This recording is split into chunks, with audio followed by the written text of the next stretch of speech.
ಭಾಗವತ 7 ದಿನಕ್ಕೆ ಮುಗಿಸಲ್ವೇ ನಾವು? 7 ದಿನಕ್ಕೆ ಮುಗಿಸ್ಬೋದು, 1 ದಿನಕ್ಕೂ ಮುಗಿಸ್ಬೋದು. ಏನು ಪ್ರಯೋಜನ ಏನು ಮುಗಿಸಿದ್ವಿ ಅಂತ ನಮಗೊಂದು ದಾಖಲೆ. ಎಷ್ಟೊತ್ತಿ ಭಾಗವತ ಮುಗಿಸಿದ್ದೀರಾಚಾರ್ರೆ ನೋಡಿ. ಅದಕ್ಕೆ ಎಷ್ಟೊತ್ತಿ ಭಾಗವತ ಪ್ರವಚನ ಮಾಡಿದ್ದೀರಿ ಅಂತ ಯಾರು ಕೇಳಲ್ಲ, ಭಗವಂತನ ವಿಚಾರದಲ್ಲಿ ಮುಗಿಸಿದ್ದೀರಿ ಅಂತ. ದೇವರ ಪೂಜೆ ಮುಗಿಸೋದು, ಪಾರಾಯಣ ಮುಗಿಸೋದು. ಪಾರಾಯಣ ಮಾಡಿದ್ದೀರಾ ಅಂತ ಯಾರು ಕೇಳಲ್ಲ, ಪಾರಾಯಣ ಮುಗಿಸಿದ್ರ, ದೇವರ ಪೂಜೆ ಮುಗಿಸಿದ್ರ, ಅದೆಲ್ಲವೂ ಮುಗಿಸ್ಬಿಡೋದು, ಸದ್ಯಕ್ಕೆ ಮುಗಿಸ್ಬಿಡೋದು ಅಂತ. ಒಟ್ಟಲ್ಲಿ ಅದು ಮುಗಿದ್ರೆ ಸರಿ ಅಂತ. ಹಂಗಾಗಬಾರದು ಅಂತ. ತತ್ವಗಳು ಅಟ್ಲೀಸ್ಟ್ ಎಷ್ಟಾದರೂ ಕೂಡ ಒಳಗೆ ಹೋಗಿ ಅನುಷ್ಠಾನಕ್ಕೆ ಬರುವಷ್ಟಾದರೂ ಕೂಡ ಅದು ಬರದೇ ಹೋದರೆ ಪ್ರಯೋಜನ ಏನು? ನಾವು ಕೇಳ್ತೇವೆ, ಬೇರೆಯವರು ಕೇಳ್ತಾರೆ, ಕೇಳಿದ್ದರ ಪ್ರಯೋಜನ ಏನೂ ಇಲ್ಲ. ಕೇಳಿದ್ದು ಮನಸ್ಸಿಗೆ ಹೋಗಬೇಕು, ಮನಸ್ಸಿಗೆ ಹೋದದ್ದು ಹೃದಯಕ್ಕೆ ಇಳಿಬೇಕು, ಹೃದಯಕ್ಕೆ ಇಳಿದದ್ದು ಅನುಷ್ಠಾನಕ್ಕೆ ಬರಬೇಕು. ಆಗ ಅದು ಸತ್ಯಭೂತವಾಗ್ತದೆ ಅನ್ನುವಂಥ ಮಾತು ಅದು ಭೀಷ್ಮಾಚಾರ್ಯರಿಂದ ನಾವು ಕಲಿಯಬೇಕು. ಭೀಷ್ಮಾಚಾರ್ಯರ ದೇಹತ್ಯಾಗವಾದ ಬಳಿಕ ಭಗವಂತ ಪಟ್ಟ ಕಟ್ಟಿದ ಧರ್ಮರಾಜನಿಗೆ. ಆದ ಮೇಲೆ ಹೋಗಿ ಬರ್ತೇನೆ ಅಂತ ಹೇಳಿದ ಅಂತ ಕುಂತಿದೇವಿ ಸ್ತೋತ್ರ ಮಾಡ್ತಾಳೆ. ಹೆಣ್ಣು ಮಕ್ಕಳು ಹೇಳಿಕೊಳ್ಳಬೇಕಾದ ಸ್ತೋತ್ರ ದೊಡ್ಡದಿದೆ, ಒಂದು 5 ಮಾತ್ರ ತೆಗೆದುಕೊಳ್ತೇನೆ. ಅವಳು ಮನ್ಯೇ ತ್ವಂ ಕಾಲಮೀಶಾನ ಮನಾದಿ ನಿಧನಂ ಪರಂ ಸಮಂ ಚಿರಂತಂ ಸರ್ವತ್ರ ಭೂತಾನಂ ಎನ್ಮಿತ ಕಲಿಹಿ. ಅವಳು ಕೌರವ ಪಾಂಡವರ ಮುಂದೆ ನೀನೇ ನಿಂತು ಯುದ್ಧ ಮಾಡಿಸಿದೆ ಪ್ರಭು, ಸೂತ್ರಧಾರ ನೀನೇ. ಅದು ಭೀಮನಿಂದಾಯಿತು, ಅರ್ಜುನನಿಂದಾಯಿತು, ಯಾವುದು ನಾನು ಒಪ್ಪುವುದಿಲ್ಲ. ನಿಂತು ಮಾಡಿಸಿದವ ನೀನು, ಎಲ್ಲ ವಸ್ತುಗಳಲ್ಲಿ ಸಮವಾಗಿ ಇರ್ತಿ ಅಂತ. ಅವರ ಕಡೆಯೂ ಕೊಲ್ಲಿಸಿದೆ, ನಮ್ಮ ಕಡೆಯಲ್ಲಿರುವನ್ನು ಕೊಲ್ಲಿಸಿದೆ. ಅವರೇನು ಪಕ್ಷಪಾತಿ ಅಲ್ಲ. ಈ ಪಾಂಡವರ ಕಡೆಯಲ್ಲೂ ಘಟೋದ್ಗಜ ಮತ್ತೆ ಅಭಿಮನ್ಯುವಂತಹ ಮಹಾಶೂರರನ್ನ ಕೊಲ್ಲಿಸಿಬಿಟ್ಟ. ಕೊನೆಯ ದಿನ ದುಷ್ಟದುಮ್ನಾದಿಗಳನ್ನೆಲ್ಲರನ್ನ ಕೊಲ್ಲಿಸಿಬಿಟ್ಟ ಸ್ವಾಮಿ ಅದು ಅಶ್ವತ್ಥಾಮಾಚಾರ್ಯರ ಕೈಲಿ. ಹಾಗಾಗಿ ಅವನು ಸಮಚಿತ್ತನಾಗಿರುವ ಉಳಿದವರು ಪಾಂಡವರಷ್ಟೇ. ಇನ್ಯಾರ್ಯಾರು ಸಾಯಬೇಕು ಅಂತಿತ್ತೋ ಎಲ್ಲರನ್ನ ಭಗವಂತ ಕೊಲ್ಲಿಸಿಬಿಟ್ಟ. ಕೆಲವರನ್ನ ತಾನೇ ಕೊಂದ, ಕೆಲವರನ್ನ ಅರ್ಜುನನ ಕೈಲಿ ಕೊಲ್ಲಿಸಿದ, ಕೆಲವರನ್ನ ಭೀಮಸೇನ ದೇವರ ಕೈಲಿ ಕೊಲ್ಲಿಸಿದ, ಕೆಲವರನ್ನ ಅಶ್ವತ್ಥಾಮಾಚಾರ್ಯರ ಕೈಲಿ ಕೊಲ್ಲಿಸಿದ. ಆದ್ಯಂತ ನಿರ್ಣಯಿಸುವಂತಹ ಸ್ವರೂಪ ನಿಂದು. ಅದಕ್ಕೆ ನಿನ್ನನ್ನು ಕಾಲ ಅಂತ ಕರೀತಾರೆ. ಮನ್ಯತ್ವಂ ಕಾಲಮೀಶಾನಂ ಅನಾದಿ ನಿಧನಂ ಪರಂ. ಕಾಲಾಂತರ್ಗತ, ಕಾಲ ಪ್ರವರ್ತಕ, ಕಾಲ ನಿವರ್ತಕ, ಕಾಲೋತ್ಪಾದಕ, ಕಾಲರೂಪಿತವ ದಾಸೋಹಂ ಅಂದ್ರಲ್ಲ ಜಗನ್ನಾಥದಾಸರು. ಇದೇ ಮಾತೆ, ಭಾಗವತದ ಮಾತೆ ಅವರು. ಕಾಲಾಂತರ್ಗತ, ಕಾಲ ನಿವರ್ತಕ, ಕಾಲ ಪ್ರವರ್ತಕ, ಕಾಲಾಂತರ್ಗತ, ಕಾಲ ನಿಯಾಮಕ, ಕಾಲಾತೀತ, ತ್ರಿಕಾಲಜ್ಞನ, ಕಾಲ ನಿವರ್ತಕ, ಕಾಲ ಪ್ರವರ್ತಕ, ಕಾಲೋತ್ಪಾದಕ, ಕಾಲರೂಪಿತವ ದಾಸೋಹಂ. ಭಗವಂತ ಅವ ಕಾಲರೂಪಿಯಾಗಿದ್ದಾನೆ. ಕಾಲರೂಪಿಯಾಗಿ ನೀನು ಕಾಲಸ್ವರೂಪಿಯಾಗಿ ರುದ್ರದೇವರನ್ನು ನೇಮನ ಮಾಡ್ತೀವಿ ಸ್ವಾಮಿ. ಸಮಂ ಚಿರಂತಂ ಸರ್ವತ್ರ ಭೂತಾರಂ ಎನ್ಮಿತ ಕಲಿಹಿ. ಕಲಿ ನಿನ್ನ ಕಾಲಸ್ವರೂಪವನ್ನು ನೋಡಿ ಓಡಿ ಹೋಗಿಬಿಡ್ತಾನೆ. ಅಂತಹ ಭಗವಂತ ನೀನು. ಹತ ವಿಶ್ವೇಶ ವಿಶ್ವಾತ್ಮನ್ ವಿಶ್ವಮೂರ್ತೆ ಸ್ವಕೇಶು ಚ ಸ್ವಕೇಶು ವಿಸ್ನೇಹ ಪಾಶಂ ಇಮಾಂ ಚಿಂದಿ ದೃಢಂ ಪಾಂಡುಷು ವೃಷ್ಣುಷು ಅಂದವಳು. ಅವಳು ಕೇಳಿದಂತಹ ಅಪೂರ್ವವಾದ ಸ್ತೋತ್ರದಲ್ಲಿ ಇದೊಂದು. ಸ್ವಾಮಿ, ಜಗದ್ವ್ಯಾಪಿಯಾಗಿದ್ದಿ, ಅಂತರ್ನಿಯಾಮಕನಾಗಿದ್ದಿ, ಸರ್ವೋತ್ತಮನಾಗಿದ್ದಿ, ಸರ್ವೋತ್ಕೃಷ್ಟನಾಗಿದ್ದಿ, ಸರ್ವ ಅಂತರ್ಯಾಮಿಯಾಗಿದ್ದಿ, ಅಂತರ್ಬಹಿಶ್ಚ ತತ್ಸರ್ವನಾಗಿದ್ದಿ. ನಾನು ನಿನ್ನಲ್ಲಿ ಕೇಳೋದೊಂದೇ, ಪಾಂಡವರು ಮತ್ತು ಯಾದವರಲ್ಲಿ ನನಗಿರುವ ಅಭಿಮಾನವನ್ನು ಕಡಿದು ಹಾಕು ಅಂತಾಳೆ. ಅದಕ್ಕೆ ಇಲ್ಲಿ ವಿಜಯಧ್ವಜರು ಒಂದು ಮಾತು ಹೇಳ್ತಾರಲ್ಲ, ಸಜ್ಜನರ ಸಂಘ ಇರಲಿ ಅಂತ ಎಲ್ಲ ಕೇಳ್ಕೊಡ್ತಾರೆ. ಸತ್ಸಂಗಾತ್ ಭವ ನಿಸ್ಪೃಹ ಅಂತ. ಸಜ್ಜನರ ಸಂಘ ಇದ್ದರೆ ಸಂಸಾರದಲ್ಲಿ ನಿಸ್ಪೃಹತೆ ಬರ್ತದೆ. ಸಂಘವಾಗಲಿ, ಸಾಧು ಸಂಘವಾಗಲಿ, ಸಂಘದಿಂದ ಲಿಂಗದೇಹ ಭಂಗವಾಗಲಿ. ಸಾಧು ಸಜ್ಜನರ ಸಂಘ ಇರಲಿ ಅಂತ ಕೇಳ್ಕೊಂಡ್ರೆ ಇವಳು ಪಾಂಡವರು ಯಾದವರ ಮೇಲಿನ ಮೋಹವನ್ನು ಕಳೆದು ಹಾಕು ಪ್ರಭು ಅಂತ ಇವಳು ಕೇಳ್ತಾ ಇದ್ದಾಳೆ. ಇದು ಹೆಂಗೆ ಇದು ಕುಡಿಸೋದು ಅಂತ. ಅದಕ್ಕೆ ಅವರು ವಿಜಯಧ್ವಜ ತೀರ್ಥರು ಹೇಳಿದರು, ಅದಲ್ಲ, ಅವಳು ಕೇಳ್ಕೊಂಡಿದ್ದು ಸರಿ ಇದೆ. ಅವರು ಜ್ಞಾನಿಗಳು ಅನ್ನುವಂಥ ಸಂಘ ಇರಲಿ, ಅವರು ನನ್ನ ಸಂಬಂಧಿಗಳು ಅನ್ನುವ ಸಂಘವನ್ನು ಕಳೆದಾಕಿ ಬಿಡು ಅಂತ. ಯಾಕೆಂದ್ರೆ ಸಂಬಂಧಿಗಳು ಅಂದರೆ ಅವರಿಂದ ನಿರೀಕ್ಷೆ ಜಾಸ್ತಿ ಆಗ್ತದೆ. ಪಾಂಡವರು ನನ್ನ ಮಕ್ಕಳು, ಅದರಿಂದ ಅವ್ರು ನನಗೆ ನಮಸ್ಕಾರ ಮಾಡಬೇಕು, ನನಗೆ ಅವ್ರು ಗೌರವ ಕೊಡಬೇಕು, ನನ್ನನ್ನು ಅವರು ಎತ್ತರದ ಸ್ಥಾನದಲ್ಲಿ ಕೂಡಿಸ್ಬೇಕು ಅನ್ನುವ ನಿರೀಕ್ಷೆಗಳು ಜಾಸ್ತಿ ಆಗ್ತದೆ. ಯಾದವರೆಲ್ಲರೂ ನನ್ನ ಅಣ್ಣನ ಮಕ್ಕಳು, ಹಾಗಾಗಿ ನನ್ನನ್ನು ಸೋದರತ್ತೆ ಅಂತ ಅವ್ರು ನೋಡಬೇಕು, ಹಿರಿಯಳು ಅಂತ ನೋಡಬೇಕು, ಬಂದವರೆಲ್ಲರೂ ಕೂಡ ನನ್ನನ್ನು ಮಾತಾಡಿಸ್ಬೇಕು. ಹಾಗಾಗಿ ನಿರೀಕ್ಷೆಗಳು ಜಾಸ್ತಿ ಆಗುತ್ತೆ. ಎಲ್ಲಿ ನಿರೀಕ್ಷೆ ಜಾಸ್ತಿ ಆಗುತ್ತೋ ಅಲ್ಲಿ ದುಃಖ ಜಾಸ್ತಿ ಆಗ್ತದೆ. ಎಲ್ಲಿ ನಿರೀಕ್ಷೆ ಜಾಸ್ತಿ ಆಗುತ್ತೋ ಅಲ್ಲಿ ದುಃಖ ಜಾಸ್ತಿ ಆಗುತ್ತೆ. ಇವತ್ತು ನಮ್ಮ ದುಃಖಕ್ಕೆಲ್ಲ ದೊಡ್ಡ ಕಾರಣ ಆಗಿರೋದೇನು ಗೊತ್ತಾ? 2, ಒಂದು ಅಭಿಮಾನ, ಒಂದು ನಿರೀಕ್ಷೆ. ಅದಕ್ಕೆ ನೋಡ್ರಿ, ಎಲ್ಲಿ ನಿರೀಕ್ಷೆ ಇಲ್ಲ ಅಲ್ಲಿ ದುಃಖವಿರುವುದಿಲ್ಲ. ಈಗ ಗೌರ್ಮೆಂಟ್ ಆಫೀಸ್ಗೆ ಹೋಗ್ತಾನೆ ಯಾರೋ ಒಬ್ಬ, ಅವನಿಗಲ್ಲಿ ನಿರೀಕ್ಷೆ ಇಲ್ಲ, ಯಾರು ಏನು ಮಾಡಿದ್ರು ಅವ್ನಿಗೆ ಏನು ಬೇಜಾರಿಲ್ಲ, ಕೆಲಸ ಮುಗಿಸ್ಕೋತಾನೆ, ಬರ್ತಾನೆ, ಆರಾಮಾಗಿ ಇರ್ತಾನೆ. ಅದೇ ಪ್ರೈವೇಟ್ ಆಫೀಸ್ಗೆ ಹೋಗ್ತಾನೆ, ಯಾರೋ ನನ್ನ ಕೂಡಿಸ್ಲಿಲ್ಲ, ಅವ್ನು ನನ್ನ ಸರಿಗೆ ಮಾತಾಡಿಸ್ಲಿಲ್ಲ ಅಂದ್ರೆ ಕೋಪ ಬಂದ್ಬಿಡ್ತದೆ. ಅಲ್ಲಿ ಹೋಗಿದ್ದೇನೆ, ನನಗೊಂದು ಸೀಟ್ ಆಫರ್ ಮಾಡಲಿಲ್ಲ, ನನಗೆ ಕಾಫಿ ಕೊಡಲಿಲ್ಲ. ಯಾಕೆ ಅಂದರೆ ಅವೆಲ್ಲ ಆಗತ್ತೆ ಅಂತ ನಿರೀಕ್ಷೆ ಮಾಡಿಕೊಂಡು ಹೋದ, ಆಗಲಿಲ್ಲ, ಕೋಪ ಬಂತು.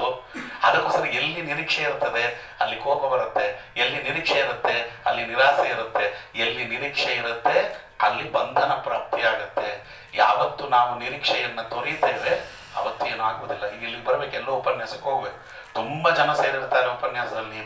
ನನ್ನ ಉಪನ್ಯಾಸ ಎಲ್ಲರಿಗೂ ಇಷ್ಟ ಆಗಿಬಿಡ್ತದೆ, ಬಂದವರೆಲ್ಲ ನನ್ನ ಹೊಗಳ್ತಾರೆ ಅಂತ ನಾನು ನಿರೀಕ್ಷೆ ಮಾಡಿಕೊಂಡು ಹೋದರೆ ಬರೋರು ಕಮ್ಮಿ ಬಂದಿದ್ರು, ಬಂದವರು ಯಾರು ನನ್ನನ್ನು ಮಾತಾಡಿಸಲಿಲ್ಲ ಅಂದರೆ ಒಳಗಿಂದ ಕುದಿ ಶುರು ಆಗಿಬಿಡ್ತದೆ. ಒಬ್ಬರು ಒಂದು ಮಾತಾಡಲಿಲ್ವಲ್ಲ, ಯಾರು ಏನೂ ಅನ್ನಲಿಲ್ವಲ್ಲ. ಈ ವಾಟ್ಸಪ್ಪಲ್ಲಿ ಈ ಫೇಸ್ಬುಕ್ಕಲ್ಲೆಲ್ಲ ಫೋಟೋಗಳು ಹಾಕಿ ಅವಾಗವಾಗ ನೋಡ್ತಾ ಇರ್ತಾರೆ ನೋಡ್ರಿ, ಲೈಕ್ ಮಾಡಿ. ಅವ್ರು ಯಾಕೆ ಲೈಕ್ ಮಾಡಲಿಲ್ಲ? ಅವ್ನು ಎಷ್ಟು ಕೊಬ್ಬು ನೋಡಿ ಆಚಾರ್ರೆ, ಅವನು ಎಲ್ಲದಕ್ಕೂ ನಮ್ಗೆ ಲೈಕ್ ಮಾಡ್ತೇನೆ, ಅವ್ನು ಲೈಕ್ ಮಾಡಲಿಲ್ಲ, ನನಗೊಂದು ಕಮೆಂಟ್ ಮಾಡಲಿಲ್ಲ. ಅದು ದುಃಖ. ಅದು ಯಾವ ದುಃಖ ಅಂದರೆ ಅದು ಸಂಸಾರಕ್ಕಿಂತ ದೊಡ್ಡ ದುಃಖ ಆಗಿಬಿಟ್ಟಿದೆ ಇವತ್ತಿನ ಕಾರಣದಲ್ಲಿ. ಇದು ನಿರೀಕ್ಷೆಯಿಂದ ಬರುವಂತಹ ದೊಡ್ಡ ಅಪಾಯ. ನಿರೀಕ್ಷೆಯೇ ಮಾಡೋದಿಲ್ಲ. ಅದಕ್ಕೆ ವಿಜಯದಾಸರವರೆಲ್ಲ ಯಾಕೆ ಸಂತೋಷವಾಗಿದ್ದರು, ಯಾಕೆ ಹರಿದಾಸರು ಸಂತೋಷವಾಗಿರ್ತಾರೆ ಅಂದರೆ ಜಗತ್ತಿನಿಂದ ಅವರು ಏನನ್ನೂ ನಿರೀಕ್ಷೆ ಮಾಡುವುದಿಲ್ಲ. ಬಂತು, ಬರಲಿಲ್ಲ. ಅದಕ್ಕೆ ಒಂದು ಮಾತನ್ನು ಭಾಗವತ ಹೇಳುತ್ತದೆ, ನಾನು ಬಯಸಿದಂತೆ ಜಗತ್ತು ಇರುವುದಿಲ್ಲ, ಜಗತ್ತು ಹೇಗಿದೆಯೋ ಹಾಗೆ ಒಪ್ಪಿಕೊಂಡು ಬದುಕುವುದನ್ನು ನಾನು ಕಲಿತರೆ ನಾನು ಸುಖವಾಗಿರ್ತೇನೆ. ಈ ಮಾತು ನಮಗೆ ಭಾಗವತ ಹೇಳುತ್ತದೆ ಅಂತ ಹೇಳಿದ್ರೆ ನಮ್ಮ ಹುಡುಗರು ಒಪ್ಪಲ್ಲ. ಅಲೆಕ್ಸಿಸ್ ಕಾರಲ್ಲಿ ಹೇಳ್ದ ಅಂದರೆ ಓ ಅಂತಾರೆ. ಅವನು ಹೇಳಿದ ಭಾಗವತದ ಮಾತನ್ನೇ, if you want to be happy in your life accept the world as it is ಅಂತ. ಜಗತ್ತು ಹೇಗಿದೆಯೋ ಹಾಗೆ ಒಪ್ಪಿಕೋ. ನಾನು ಬಯಸಿದಂತೆ ಜಗತ್ತಿರುವುದಿಲ್ಲ, ನಾನು ಬಯಸಿದವರು ಮುಖ್ಯಮಂತ್ರಿ ಆಗುವುದಿಲ್ಲ, ನಾನು ಬಯಸಿದವರು ಬರುವುದಿಲ್ಲ, ನಾನು ಬಯಸಿದಂತೆ ಲೋಕದಲ್ಲಿ ನಡೆಯೋದಿಲ್ಲ, ನನ್ನ ಮಗ ನಾನು ಹೇಳಿದಂತೆ ಕೇಳಬೇಕು ಅಂತೇನಿಲ್ಲ. ಯಾವಾಗ ನಾನು ಬಯಸಿದಂತೆ ಜಗತ್ತು ನಡೆಯುವುದಿಲ್ಲ, ಬಯಸಿದಂತೆ ಯಾವುದು ಆಗುವುದಿಲ್ಲ, ನಿರೀಕ್ಷೆ ಹುಸಿ ಆಗ್ತದೆ, ಕೋಪ ಬರ್ತದೆ. ಯಾವಾಗ ಬಯಸುವಿಕೆಯೇ ಇಲ್ಲ, ಬಯಕೆಯೇ ಇಲ್ಲವೋ ಅವಾಗ ಏನು ಬರುವುದಿಲ್ಲ. ಅದಕ್ಕೆ ನೋಡ್ರಿ, ನಮಗೆ ಸಮಸ್ಯೆ ಆಗಿರೋದೇನು ಅಂದರೆ ನಾನು ಯಾರಿಗೆ ಸಹಾಯ ಮಾಡಿದನೋ ಅವನು ನನಗೆ ಸಹಾಯ ಮಾಡಬೇಕು ಅಂತ ನಾವು ಬಯಸುವುದು. ಭಾಗವತ ಹೇಳ್ತದೆ ಅಪರೂಪವಾದಂಥ ಮಾತು, ನೀನು ಯಾರಿಗೆ ಸಹಾಯ ಮಾಡಿದೆಯೋ ಅವರೇ ನಿನಗೆ ಸಹಾಯ ಮಾಡಬೇಕಾಗಿಲ್ಲ. ನೀನು ಯಾವುದೋ ಕಷ್ಟ ಕಾಲದಲ್ಲಿ ಯಾರಿಗೂ ಸಹಾಯ ಮಾಡಿದ್ದಿ, ನಿನ್ನ ಕಷ್ಟ ಕಾಲದಲ್ಲಿ ಭಗವಂತ ಇನ್ಯಾರನ್ನೋ ತೋರಿಸ್ತಾನೆ, ಅವರೇ ಬರುವುದಿಲ್ಲ. ಅವರೇ ಬರಲಿ ಅಂತ ಎಕ್ಸ್ಪೆಕ್ಟ್ ಮಾಡಿದ್ದು ತಪ್ಪಾಯಿತು. ಯಾರೋ ಹೋಗ್ತಿದ್ದ, ಯಾರೋ ಬಿದ್ದಿದ್ರು, ಅವ್ರನ್ನ ನೀವ ಎತ್ತಿದ, ಕೂಡಿಸಿದ, ಮೈ ದಡವಿದ, ಹೋಗಿಬಿಟ್ಟ. ಅವನು ಬರಲ್ಲ, ಇವನು ಬಿದ್ದಾಗ ಅವನು ಬರಲ್ಲ ಎತ್ತಲಿಕ್ಕೆ, ಇವನು ಬಿಡ್ತಾನೆ, ಇನ್ಯಾರೋ ಬಂದು ಎತ್ತುತ್ತಾರೆ. ಕರ್ಮ ಆಗಿದೆ. ನಾವು ಮಾಡಿದಂತಹ ಸಹಾಯ ಸೇವೆಗೆ ಭಗವಂತ ಫಲ ಕೊಡ್ತಾನೆ. ಇಂಥವರಿಂದಲೇ ಫಲ ಕೊಡಬೇಕು ಅಂದರೆ ಫಲ ಕೊಡುವುದಿಲ್ಲ. ಮಗನಿಂದಲೇ ಆಗಬೇಕು ಇಲ್ಲ, ಮಗನ ಪರವಾಗಿ ಇನ್ನೊಬ್ರು ಯಾರೋ ಬಂದು ಮಾಡ್ತಾರೆ.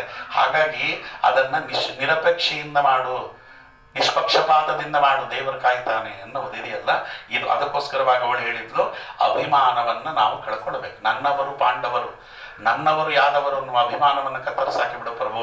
ಅವರು ಸಜ್ಜನರು ಅನ್ನುವಂಥ ಅಭಿಮಾನ ಇರಲಿ. ನಾನು ಯಾವತ್ತೂ ಹೇಳ್ತೇನೆ, ಇವತ್ತು ಹೇಳ್ತೇನೆ, ನಮ್ಮ ಗುರುಗಳು ಹೇಳ್ತಾ ಇದ್ರು, ಪ್ರಪಂಚದಲ್ಲಿ ಎಲ್ಲ ಸಂಬಂಧಗಳು ಒಂದಲ್ಲ ಒಂದು ದಿನ ಬಿಟ್ಟು ಹೋಗ್ತದೆ.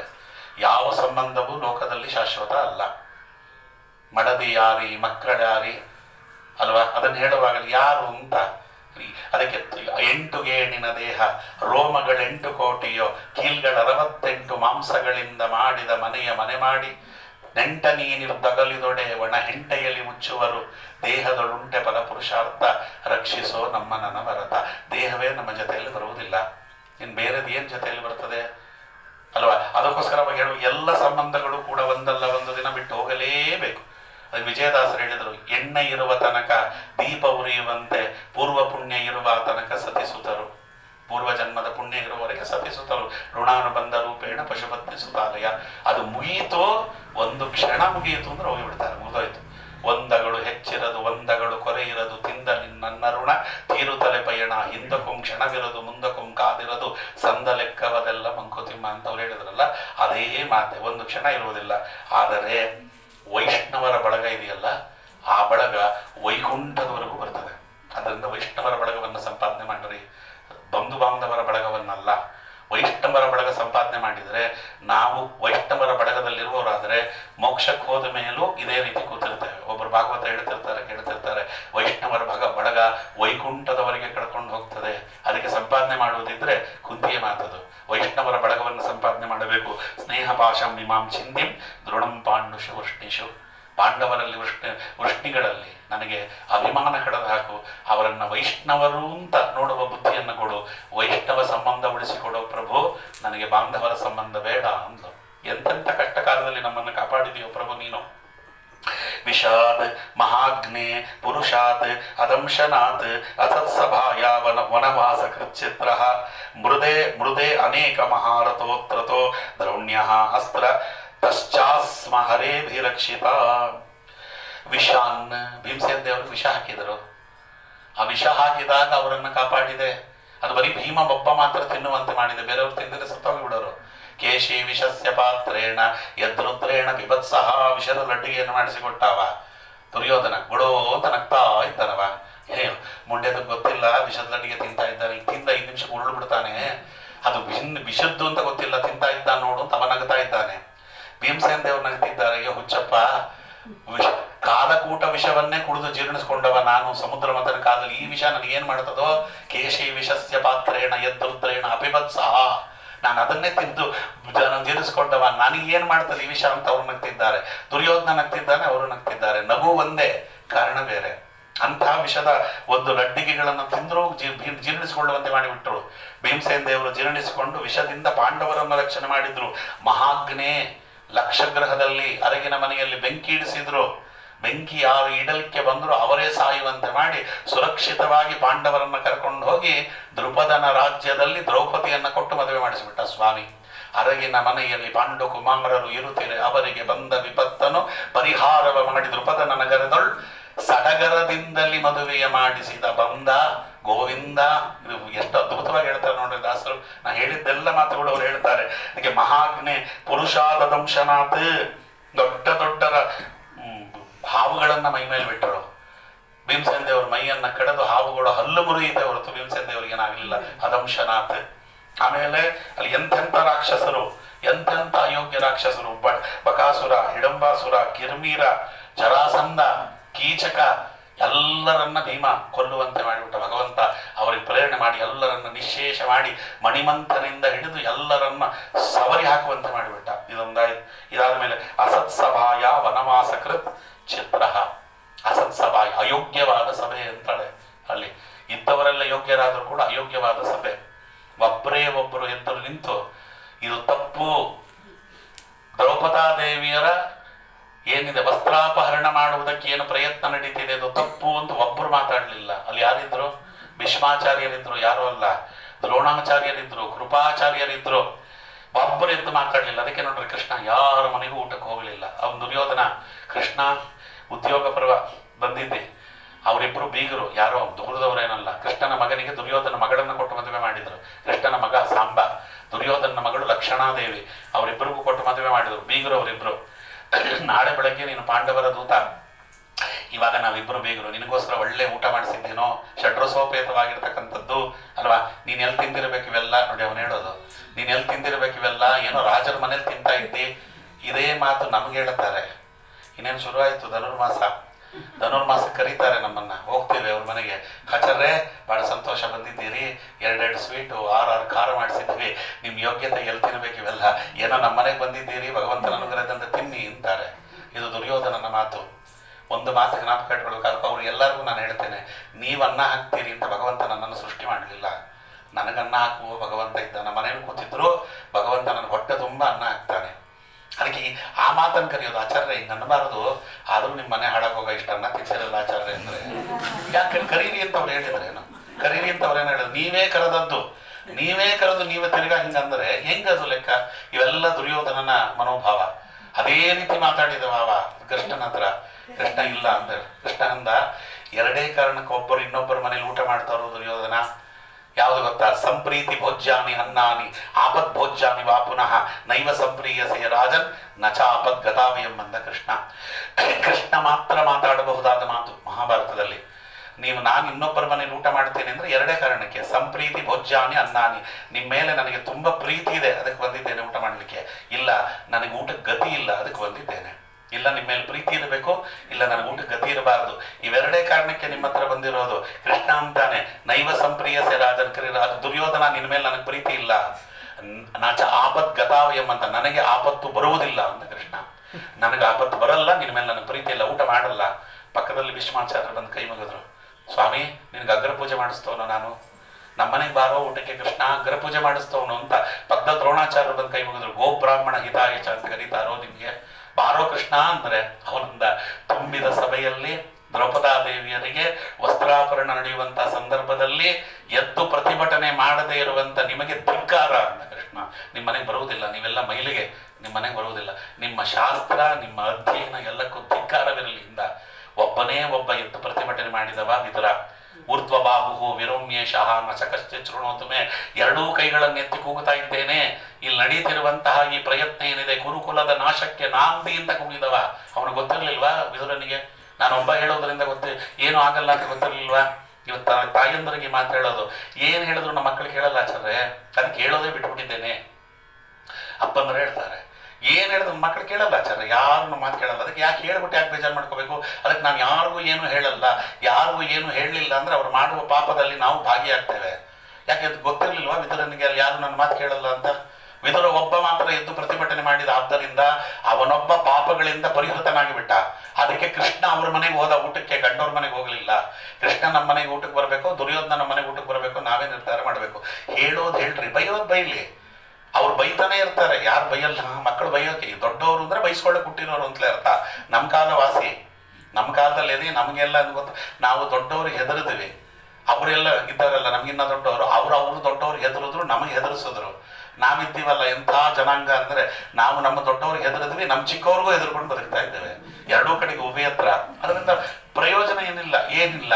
ಹೇಳೋದು ಹೇಳಿದ್ದೇವೆ, ನಡೆಸ್ತಿರೋ ಬಿಡ್ತಿರೋ ಬಿದ್ದದ್ದು. ವಿದುರ ಎಲ್ಲರಿಗೂ ಆದರ್ಶಪ್ರಾಯನಾಗಬೇಕು. ಅದಕ್ಕೆ ಭಗವಂತ ವಿದುರನ ಮನೆಯ ಪಾರುಂಡ, ಕುರುಪನ ಮಾನವನೆ ಕೊಂಡ, ಹೆದ್ದೈವನಿವ ಅಂತಾರೆ ಜಗನ್ನಾಥದಾಸರು. ಅದಕ್ಕೆ ಇದನ್ನು ಹೇಳಿದ್ದು. ಹಾಗಾಗಿ ಅವ ಉನ್ನತ ಸ್ಥಾನಕ್ಕೆ ಹೋಗಿಬಿಟ್ಟ. ಅಂತಹ ಅಸತ್ಸಭೆಯಲ್ಲಿ ನಡೆದಂತಹ ಈ ಒಂದು ಏನು ವಸ್ತ್ರಾಪರಣಕ್ಕೆ ಏನು ಪ್ರಯತ್ನ ನಡೆಯಿತು ಅದನ್ನು ಕಾಪಾಡಿದ ಸ್ವಾಮಿ. ಅಕ್ಷಯ ವಸ್ತ್ರವನ್ನು ಕೊಟ್ಟು ವನವಾಸ ಕೃಚ್ಛತ್ರ, ವನವಾಸದಲ್ಲಿ ಬಂದಂತಹ ನೂರಾರು ಅಪಾಯಗಳನ್ನೆಲ್ಲ ಪರಿಹಾರ ಮಾಡಿದೆ. ಮೃದೆ ಅನೇಕ ಮಹಾರಥೆ ರಥೋ. ಎಷ್ಟು ಎಲ್ಲರೂ ಕೂಡ ಅರ್ಜುನನ ರಥಕ್ಕೆ ಗುರಿ ಇಟ್ಟು ಮಹಾಸ್ತ್ರಗಳನ್ನು ಬಿಟ್ಟರು. ಕೃಷ್ಣ ಕೂತಿದ್ದ ಅಂತ ಯಾವ ಅಸ್ತ್ರಗಳು ಏನು ಮಾಡಲಿಲ್ಲ. ಭಗದಂತ ವೈಷ್ಣವಾಸ್ತ್ರವನ್ನು ಬಿಟ್ಟ. ಕೃಷ್ಣ ಅರ್ಜುನನನ್ನ ಪಕ್ಕಕ್ಕೆ ತಳ್ಳಿದ, ಎದೆ ಕೊಟ್ಟ, ಅದು ಅವನಿಗೆ ಮಾಲೆ ಆಗಿಬಿಡ್ತು, ವೈಜಯಂತಿ ಮಾಲೆ ಆಗಿಬಿಡ್ತು. ಅರ್ಜುನ ಕರ್ಣ ಕುತ್ತಿಗೆಗೆ ಗುರಿ ಇಟ್ಟು ಸರ್ಪಾಸ್ತ್ರ ಹೊಡೆದ. ಕೃಷ್ಣ ಪರಮಾತ್ಮ ಅದನ್ನ ಕೆಳಗೆ ಔಕಿದ. ತಕ್ಷಕ ಸುತ ಸಹಸ್ರಾಕ್ಷನ ಮಗನನ್ನು ಭಕ್ಷಿಸೆ ಬರುತ್ತೀರೆ, ಈಕ್ಷಿಸಿ ರಥವನ್ನು ತಕ್ಷಣ ನೆಲಕೊತ್ತಿ ಭಕ್ತನ ಸಲಹಿದ. ಕುಕ್ಷಿಯೊಳಗೆ ಜಗದ್ರಕ್ಷಕ ವಿಶ್ವ ಬಾರಯ್ಯ ಬಾಬಾ ಭಗುತರ ಪ್ರಿಯ. ಎಷ್ಟು ಅದ್ಭುತ ನೋಡ್ರಿ, ಏನು ಅದ್ಭುತವಾದಂಥ ಸಾಹಿತ್ಯ. ತಕ್ಷಕ ಸುತ ಸಹಸ್ರಾಕ್ಷನ ಮಗನನ್ನು ಭಕ್ಷಿಸೆ ಬರುತ್ತೀರೆ, ಈಕ್ಷಿಸಿ ರಥವನ್ನು ತಕ್ಷಣ ನೆಲಕೊತ್ತಿ ಭಕ್ತನ ಸಲಹಿದ. ಕುಕ್ಷಿಯೊಳಗೆ ಜಗದ್ರಕ್ಷಕ ವಿಶ್ವ ಬಾರಯ್ಯ ಬಾಬಾ ಅಂತ ಕರೀತಾರಲ್ಲ, ಆ ರಥವನ್ನ ಕೆಳಗೆ ಒತ್ತಿ ಅರ್ಜುನನನ್ನ ಕಾಪಾಡಿಬಿಟ್ಟ ಕೃಷ್ಣ ಪರಮಾತ್ಮ. ಹಾಗೆ ಎಷ್ಟೋ ಅಸ್ತ್ರಗಳು ಬಂದು, ದ್ರೌಣ್ಯ ಅಸ್ತ್ರ ಪಶ್ಚಾಸ್ಮ ಹರೇ ವಿರಕ್ಷಿತ. ನಾರಾಯಣಾಸ್ತ್ರವನ್ನ ನಾರಾಯಣಾಸ್ತ್ರ ಬಿಟ್ಟರು ಭಗವಂತ. ನಾರಾಯಣಾಸ್ತ್ರದಿಂದಲೂ ಎಲ್ಲರನ್ನ ಕಾಪಾಡಿದ. ಹಂಗೆ ಎಲ್ಲ ಕಡೆಯಿಂದಲೂ ಎಂತೆಂಥ ಕಡೆಯಲ್ಲಿ ನಮ್ಮನ್ನು ಕಾಪಾಡಿದೆ ಸ್ವಾಮಿ. ಒಂದೇ ಒಂದು ಪ್ರಾರ್ಥನೆ ಮಾಡ್ತೇನೆ, ಈ ಪ್ರಾರ್ಥನೆಯನ್ನೊಂದನ್ನು ನಡೆಸಿಕೊಟ್ಬಿಡು. ಏನು ಪ್ರಾರ್ಥನೆ ಅಂದರೆ, ಅವಳು ಕುಂತಿದೇವಿ ಕೇಳಿದ, ವಿಪದಃ ಸಂತುನ ಶಶ್ವತ್ ತತ್ರ ತತ್ರ ಜಗತ್ಪತೆ ಭವತೋ ದರ್ಶನಂ ಯತ್ರ ಸ್ಯಾತ ಪುನರ್ಭವ ದರ್ಶನಂ. ನನಗೆ ಹೆಚ್ಚು ಆಪತ್ತು ಬರಲಿ ಕಣು ಕೃಷ್ಣ, ಸುಖ ಕೊಡಬೇಡ ಅಂತಾಳೆ. ಹುಟ್ಟಿದಾರಭ್ಯ ಒಂದು ದಿನ ಸುಖ ಕಾಣದೇ ಇರತಕ್ಕಂಥ ಮಹಾನುಭಾವಳವಳು. ಹುಟ್ಟಿದಾಗ ಸುರಸೇನನ ಮಗಳಾಗಿ ಕುಂತಿ ಭೋಜನಿಗೆ ದತ್ತ ಕೊಟ್ಟು ಬಿಟ್ಟಾವ. ಏನೇ ಆದರೂ ಹೆತ್ತ ತಂದೆಗೂ ಸಾಕಿದ ತಂದೆಗೂ ವ್ಯತ್ಯಾಸ ಇಲ್ವಾ? ಅವ ಇನ್ನೆಷ್ಟು ಚೆನ್ನಾಗಿ ಅವ ನೋಡ್ಕೊಂಡಿರ್ಬೋದು. ಏನೋ ಸ್ವಲ್ಪ ಒಳ್ಳೇದಾಗ್ತಿದೆ ಅನ್ನೋವಾಗ ದುರ್ವಾಸರು ಬಂದರು. ದುರ್ವಾಸರ ಸೇವೆ ಮಾಡಿಕೊಂಡು ಕಳೆದ್ಲು. ಅವ್ರ ಮಂತ್ರಗಳನ್ನು ಕೊಟ್ಟರು. ಎಲ್ಲ ಸರಿ ಹೋಗುತ್ತೆ ಅನ್ನುವ ಕರ್ಣ ಹುಟ್ಟುಬಿಟ್ಟ. ಕರ್ಣನನ್ನ ಪರಿತ್ಯಾಗ ಮಾಡಬೇಕಾಯಿತು. ಇನ್ನೆಲ್ಲ ಸರಿ ಹೋಯಿತು. ಪಾಂಡುರಾಜ ಮದುವೆ ಆದ ಅಂತ ಪಾಂಡುರಾಜನಿಗೆ ಶಾಪ ಬಂತು. ಅದಾದ್ಮೇಲೆ ನಿಯೋಗ ಪದ್ಧತಿಯಿಂದ ಪಾಂಡವರನ್ನ ಪಡೆದ್ರು. ಪಾಂಡುರಾಜ ಹೋಗಿಬಿಟ್ಟ.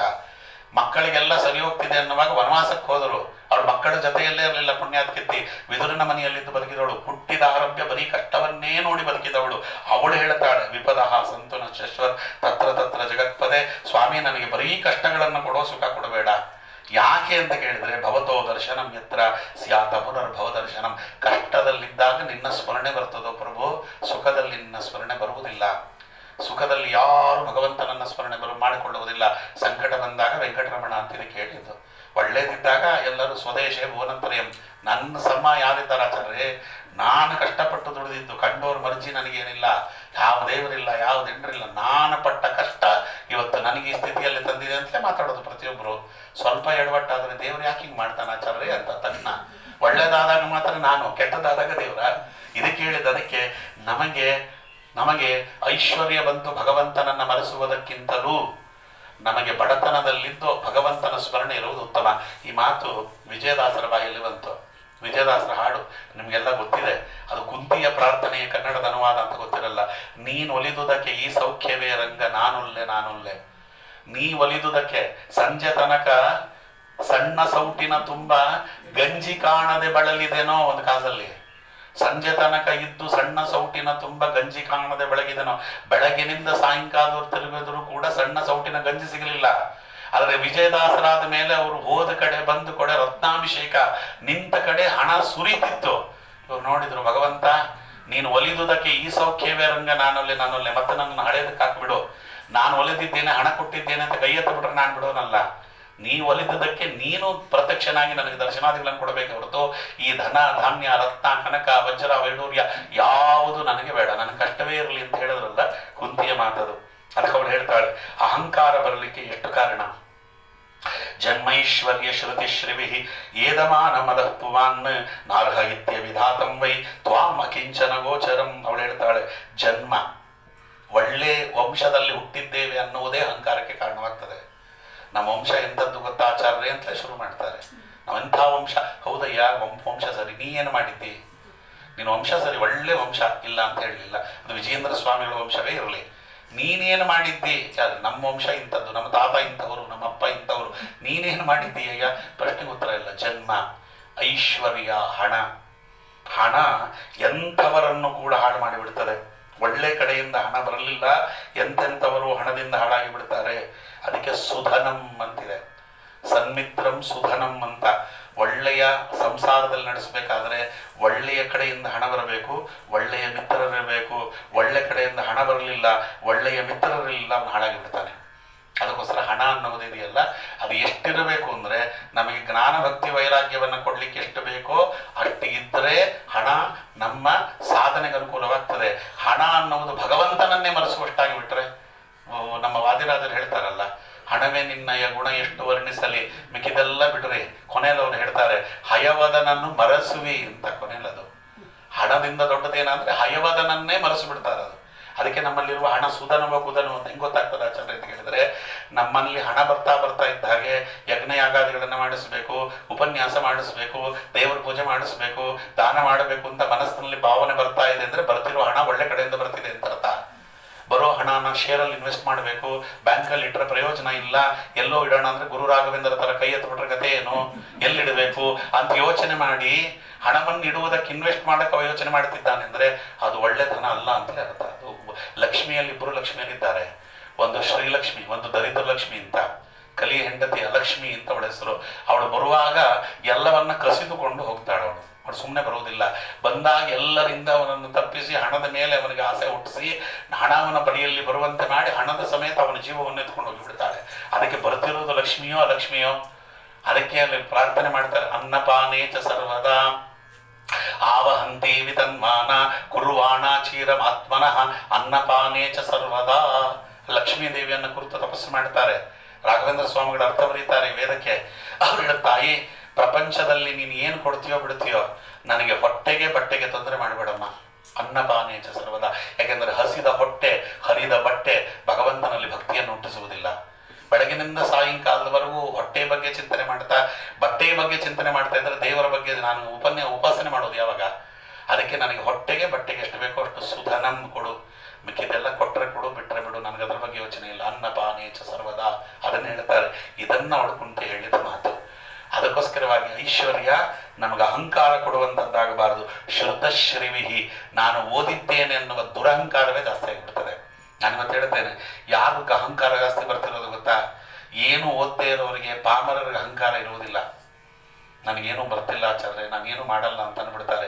ಯಾರು ಏಕಾದಶಿ ಉಪವಾಸ ಮಾಡ್ತಿದ್ದಾರೆ, ಯಾರು ಅಲ್ಪ ಸ್ವಲ್ಪ ಜ್ಞಾನ ಪಡೆದಿದ್ದಾರೆ, ಯಾರು ಉಪನ್ಯಾಸಾದಿಗಳಿಗೆ ಹೋಗ್ತಾರೆ, ಯಾರು ಉಪನ್ಯಾಸಾದಿಗಳನ್ನು ಮಾಡ್ತಾರೆ, ಅವರಿಗೇ ಅಹಂಕಾರ ಜಾಸ್ತಿ. ಪಕ್ಕದ ಮನೆ ನೋಡಿ ಆಚಾರ್ಯ ತಿನ್ಕೊಂಡು ಬಿದ್ದಿದ್ದಾನೆ, ನಾನು ನಿರ್ಜಲ ಉಪವಾಸ ಮಾಡ್ತೇನೆ. ನಾವು ಯಾಕೆ ಉಪವಾಸ ಮಾಡ್ತಿರೋದೇನಕ್ಕೆ? ಪಕ್ಕದ ಮನೆಯವನ ಜೊತೆ ಕಾಂಪೀಟ್ ಮಾಡ್ಲಿಕ್ಕೋ, ನಾವು ಆತ್ಮೋದ್ಧಾರ ಮಾಡ್ಕೊಳ್ಲಿಕ್ಕೋ? ಅವನು ಏನಾರು ಮಾಡ್ಕೊಳ್ಳಿ, ನಮಗೇನಾಗಬೇಕಾಗಿದೆ? ಅವನು ತಿಂದೇ ಬಿದ್ದಿರ್ತಾನೋ, ತಿಂದೇ ಬೀಳ್ತಿರ್ತಾನೋ, ನಿಮಗೆ ನಮ್ಮ ಮನೇಲಿ ಯಾರು ಉಪವಾಸ ಮಾಡಲ್ಲ ಆಚಾರ್ಯ, ನಾನೊಬ್ಬನೇ ಮಾಡ್ತೇನೆ. ಅಹಂಕಾರದ ಪರಮಾವಧಿ ಅದು. ನಾನು ಮಾಡ್ತೇನೆ, ಭಗವಂತ ಮಾಡಿಸ್ತಾನೆ. ಮಾಡ್ಲಿಕ್ಕೆ ನಾನು ಯಾರು? ಭಗವಂತ ಒಂದು ನಿಮಿಷ ಒಳಗಿನಿಂದ ಏನಾದರೂ ಬಿಕ್ಕಳಿಗೆ ಕೊಟ್ಟುಬಿಟ್ಟ, ನೀವು ನೀರು ಕುಡಿಯೋವರೆಗೂ ಸುಮ್ಮನೆ ಇರಕ್ಕಾಗಲ್ವೋ? ದೇವರು ಮಾಡಿಸ್ತಾನುವ ಬುದ್ಧಿಯೇ ಬರುವುದಿಲ್ಲ ನಮಗೆ, ಅಹಂಕಾರ. ಅದಕ್ಕೆ ಶ್ರುತಿಶ್ರೀವಿ ನಾನು ಓದಿದ್ದೇನೆ ಅನ್ನೋ ಅಹಂಕಾರ ಇದೆಯಲ್ಲ, ಅಹಂಕಾರ ಮನುಷ್ಯನನ್ನು ಹಾಳು ಮಾಡಿಬಿಡ್ತದೆ. ಅದಕ್ಕಿಂತ ಓದದೇ ಇರೋದೇ ಒಳ್ಳೇದು ಅಂತ. ಓದಿದ ಮೇಲೆ ಏನು ಅಂತ ಕೇಳಿದ್ರೆ ಅದಕ್ಕೆ ಸದ್ವಿದ್ಯೆಯೋ ಕುವಿದ್ಯೆಯೋ ಅಂತ. ಓದಿದ್ದು ಒಳ್ಳೆ ವಿದ್ಯೆಯೋ ಕೆಟ್ಟ ವಿದ್ಯೆಯೋ ಅಂತ ಹೆಂಗೆ ಗೊತ್ತಾಗ್ತದೆ ಆಚಾರ್ಯ ಅಂದರೆ, ವಿದ್ಯೆ ಓದ್ತಾ ಓದ್ತಾ ಅವನಿಗೆ ವಿನಯವಂತನಾದರೆ ಅವನು ಒಳ್ಳೆ ವಿದ್ಯೆ ಓದಿದ್ದಾನೆ ಅಂತ ಅರ್ಥ. ವಿದ್ಯಾ ದದಾತಿ ವಿನಯಂ. ನಾರದರು ನಮ್ಮ ಬ್ರಹ್ಮದೇವರ ಹತ್ರಕ್ಕೆ ಹೋದ್ರಂತೆ. ಒಂದು ಸ್ವಲ್ಪ ಪಾಠ ಹೇಳ್ತೀರಾ ಅಂತ ಕೇಳಿದ್ರು ಬ್ರಹ್ಮದೇವರನ್ನ. ಯಾಕೋ ನಾರದ ಅಂದರು ಬ್ರಹ್ಮದೇವರು. ಪದ್ಮಪುರಾಣದ ಕಥೆ. ಇಲ್ಲ ಸ್ವಾಮಿ, ನನಗೇನೂ ಬರಲ್ಲ, ನಿಮ್ಮ ಮಗನಾಗಿ ನನಗೇನೂ ಬರಲಿಲ್ಲ ಅಂದರೆ ಪ್ರಯೋಜನ ಏನು? ನನಗೇನೂ ಬರಲ್ಲ, ಏನಾದ್ರು ಪಾಠ ಹೇಳಿ. ಬ್ರಹ್ಮದೇವರು ಹೇಳಿದ್ರು, ಎಲ್ಲಿಂದ ಪಾಠ ಶುರು ಮಾಡಬೇಕು ಅಂತ ಗೊತ್ತಾಗಬೇಕಲ್ಲಪ್ಪ, ನಿಂಗೆ ಏನೇನು ಬರ್ತದೆ ಅಂತ ಹೇಳು ಅಂತ. ಅವ್ರು ನನಗೆ ಶಿಕ್ಷಾ, ವ್ಯಾಕರಣ, ಷಡಂಗಗಳು ಬರ್ತದೆ, ವೇದ ಬರುತ್ತೆ, ನನಗೆ ಸೂತ್ರ ಬರುತ್ತೆ ಅಂತೆಲ್ಲ ಹೇಳ್ತಾ ಹೋದರು. ಆಮೇಲೆ ಹೇಳಿದರು, ನಿನ್ನ ಯೋಗ್ಯತಾ ಅನುಸಾರವಾಗಿ ನಿನಗೆ ಪರಿಪೂರ್ಣ ವಿದ್ಯೆ ಬರ್ತದೋ ನಾರದ, ನಾನೇನು ಪಾಠ ಹೇಳಬೇಕಾದ ಅಗತ್ಯ ಇಲ್ಲ ಅಂದರು. ಮತ್ತು ಸ್ವಾಮಿ ಯಾವಾಗ ನೋಡಿದ್ರು ನನಗೇನು ಬರಲ್ಲ ಅನ್ನಿಸ್ತದಲ್ಲ ಅಂದರು.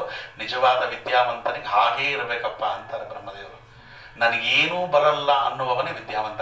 ಯೋನಸ್ತದ್ವೇದ ತದ್ವೇದ ಏನ ವೇದೇತಿ ವೇದಿ ಚ ಯಸ್ಯ ಮತಂ ತಸ್ಯ ಮತಂ ಮತಂ ಯಸ್ಯ ವೇದ ಸಹ. ಉಪನಿಷತ್ತಿನ ಮಾತು.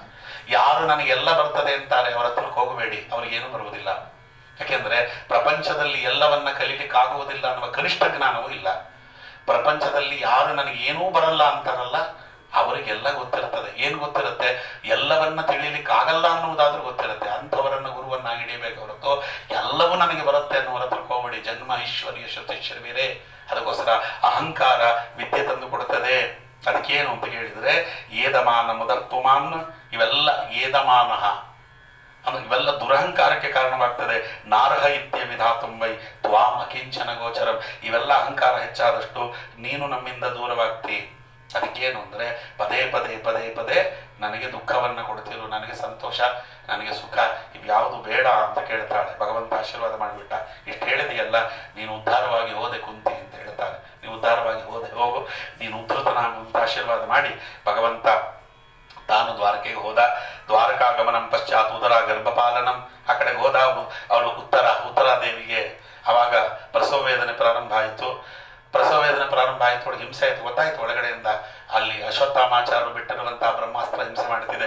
ಅವಳಲ್ಲಿಂದ ಕೃಷ್ಣನನ್ನ ಹೋಗಿದ್ದು, ಕೃಷ್ಣ ನಾನು ಸತ್ರು ಪರವಾಗಿಲ್ಲ, ನನ್ನ ಮಗು ಬದುಕುವಂತೆ ಮಾಡಬೇಕೆಂದರೆ ಪಾಂಡವರಲ್ಲಿ ಉಳಿದುಕೊಂಡಿರುವಂಥ ಕೊನೆಯ ಕುಡಿ ಇದು. ಕುರುವಂಶಕ್ಕೂ ಪಾಂಡವಂಶಕ್ಕೂ ಉಳಿದಿರುವ ಒಂದು ಕುಡಿ ಇದೊಂದೇ ಇರೋದು, ದಯವಿಟ್ಟು ಇದನ್ನ ಕಾಪಾಡು ಅಂತ. ಮಹಾಭಾರತದಲ್ಲ ಕಥೆ ವಿಜಯವಾಗಿ ಬರ್ತದೆ, ಭಾಗವತದಲ್ಲಿ ಸುಮ್ಮನೆ ಹೇಳಿದ್ದಾರೆ. ಕೃಷ್ಣ ಪರಮಾತ್ಮ ತಕ್ಷಣಕ್ಕೆ ಬಂದ ಬರುವಷ್ಟರೊಳಗೆ ಮಗು ಸತ್ತು ಹುಟ್ಟಿತ್ತು. ಆ ಮಗು ಹೊರಗಡೆ ಬಂತು. ಒಳಗೆ ಭಗವಂತನದೊಂದು ರೂಪ ಇತ್ತು. ಒಳಗೆ ಪ್ರವೇಶ ಮಾಡಿದ್ದ. ಗದೆಯನ್ನ ಚಕ್ರಾಕಾರದಲ್ಲಿ ಭಗವಂತ ತಿರುಗಿಸ್ತಾ ಆ ಬ್ರಹ್ಮಾಸ್ತ್ರ ಮಗುವಿಗೆ ತಾಟದಂತೆ ನೋಡಿಕೊಡ್ತಿದ್ದ. ಅದಕ್ಕೆ ಅವನಿಗೆ ಗರ್ಭದಲ್ಲಿದ್ದಾಗಲೇ ಹೆಸರು ಪರಿತಃ ಈಕ್ಷಿತಃ. ಅವನು ಸುತ್ತ ನೋಡ್ತಿದ್ದಂತೆ ಭಗವಂತನ ರೂಪವನ್ನು. ಹೀಗೆ ಗರ್ಭದಲ್ಲಿದ್ದು ಭಗವಂತನ ರೂಪ ನೋಡಿದ ಮಹಾನುಭಾವ. ಪರಿತಃ ಈಕ್ಷಿತ. ಅದಕ್ಕೆ ಅವ ಪರೀಕ್ಷಿತ. ಅವನು ಪರೀಕ್ಷಿತ ಅಂತ ಹೆಸರು. ಗರ್ಭದಲ್ಲಿದ್ದಾಗಲೇ ಬಂದು ಬಿಡ್ತವನಿಗೆ. ಆದರೆ ಬ್ರಹ್ಮಾಸ್ತ್ರಕ್ಕೆ ಮರ್ಯಾದೆ ಕೊಡಬೇಕು. ಹೊರಗಡೆ ಬಂದರೆ ಗೊತ್ತಾಗಲ್ವಲ್ಲ. ಅದಕ್ಕೆ ಮಗು ಹುಟ್ಟುವಾಗ ಭಗವಂತ ತನ್ನ ರೂಪವನ್ನು ಮಾರಿ ಮಾಡಿದ. ಬ್ರಹ್ಮಾಸ್ತ್ರ ತಗಲಿತು, ಮಗು ಸತ್ತೋಯ್ತು. ಆದರೆ ಭಗವಂತ ಹೇಳ್ತಾನೆ, ಯೋಚನೆ ಮಾಡಬೇಡ ಉತ್ತರೆ, ನಾನು ಇರುವವರೆಗೂ ಈ ಮಗು ಸಾಯುವುದಿಲ್ಲ. ಭಗವಂತ ಮೂರು ಹೇಳ್ತಾನೆ, ಹುಟ್ಟಿದಾರಭ್ಯ ನಾನು ಒಂದು ಸುಳ್ಳು ಹೇಳದೆ ಹೋಗಿದ್ರೆ, ಹುಟ್ಟಿದಾರಭ್ಯ ನಾನು ಇಂದ್ರಿಯಗಳನ್ನು ಹತೋಟಿಯಲ್ಲಿಟ್ಟುಕೊಂಡಿರುವಂತಹ ಏಕಪತ್ನಿ ವ್ರತಸ್ಥನಾದರೆ, ಹುಟ್ಟಿದಾರಭ್ಯ ಒಂದು ಕಳ್ಳತನ ನಾನು ಮಾಡದೆ ಹೋಗಿದ್ರೆ ಈ ಮಗು ಬದುಕಲಿಂದ ಮಗು ಬದುಕಿಬಿಡ್ತು. ನಾವು ಕೃಷ್ಣನನ್ನು ತಿಳಿದಿರೋದು ಗೋಪಿ ಜನಜಾರ ನವನೀತ ಚೋರ. ಭಗವಂತ ಅದಕ್ಕೋಸ್ಕರವಾಗಿ ಹೇಳ್ತಾನೆ, ಭಗವಂತ ಅದಕ್ಕೆ ಹೇಳ್ತಾನೆ, ಅಲ್ಲ ಕೃಷ್ಣ ನೋಡಿ, 85 ವಯಸ್ಸು ದೇವಕಿಗೆ. ನನ್ನ ಕತೆ ಸ್ವಲ್ಪ ಅಲ್ಲಿಂದ ಇಲ್ಲಿಗೆ ಹೋಗ್ತಿರ್ತದೆ, ಸ್ವಲ್ಪ ಅದು ಎಲ್ಲೆಲ್ಲಿ ಸಿಗುತ್ತೋ ಅಲ್ಲಲ್ಲಿ ಹೇಳಿಬಿಡ್ತೇನೆ, ಯಾಕೆಂದರೆ ಮುಂದೆ ಮರೆತು ಬಿಟ್ರೆ ಕಷ್ಟ ಅಂತ. 85ನೇ ವಯಸ್ಸಿನಲ್ಲಿ ಕೇಳ್ತಾಳೆ ಹರಿವಂಶದ ಕತೆ, ಕೃಷ್ಣ ಈಗಲಾದರೂ ಒಪ್ಕೊಳ್ಳೋ ನಾನು ಕಳ್ತನ ಮಾಡಿದೆ ಅಂತ. ನೋಡಿ ಅವಳು ದೇವಕಿ ಕೃಷ್ಣನ್ ಕೇಳ್ತಾಳೆ, ನೀ ಕಳ್ತನ ಮಾಡಿಲ್ಲ ಅಂತಲೇ ಸಾಧಿಸ್ಬಿಟ್ಟೆ, ಈಗಾರು ಒಪ್ಕೊಳ್ಳೋ ಕಳ್ತನ ಮಾಡಿ. ನಾನು ಕಳ್ತನ ಮಾಡಿಲ್ಲ ಅಂತ ಕೃಷ್ಣ, ಕಳ್ತನ ಮಾಡಿಲ್ಲಮ್ಮ ನಾನು. ಅವಳಿಗೆ 850 ವರ್ಷ ಹೆಚ್ಚು ಕಮ್ಮಿ ಇನ್ನೇನು ದೇಹ ಬಿಡುವಂಥ ಸ್ಥಿತಿ. ನೀನೇ ಬೆಣ್ಣೆ ಕದ್ದವ, ನೀನು ಮಣ್ಣು ತಿಂದುಬಿಟ್ಟೆ ಅಂತ ಬಾಯಲ್ಲಿ ಬ್ರಹ್ಮಾಂಡ ತೋರಿಸಿದವ ನೀನು, ಇನ್ನೂ ಒಪ್ಕೊಳ್ಳಲ್ವೇನೋ ನೀನು ಅಂದರೆ, ಇಲ್ಲ ನಾನು ಕಳ್ತನ ಮಾಡಿಲ್ಲ, ನೀ ತಿಳಿದಿದ್ದಿ ಅಷ್ಟೇ ಅಂದ. ಯಾಕೆ ಅಂದರೆ ಅದು ಯಾವುದು ಅವ್ರದ್ದಲ್ವೇ ಅಲ್ಲ ಅಂತ ಕೃಷ್ಣ. ಈಶಾವಾಸ್ಯಮಿತಗಂ ಸರ್ವಂ ಯತ್